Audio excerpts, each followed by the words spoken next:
கர்நாடகாவில் வன்முறை நீடித்து வருவதால் நீலகிரியிலிருந்து பெங்களூருவுக்கு பூக்கள் ஏற்றி செல்ல வேண்டிய லாரிகள் எல்லையிலேயே நிறுத்தி வைக்கப்பட்டுள்ளன. இதனால் பூக்கள் அனைத்தும் அழுகும் நிலை ஏற்பட்டுள்ளது.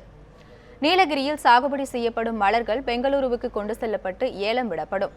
அங்கிருந்து வெளிநாட்டிற்கும் ஏற்றுமதி செய்யப்படும். கர்நாடகத்தில் தற்போது வன்முறை நீடித்து வருவதால் பூக்கள் ஏற்றி செல்லும் லாரிகள் அனைத்தும் எல்லையிலேயே நிறுத்தி வைக்கப்பட்டுள்ளன.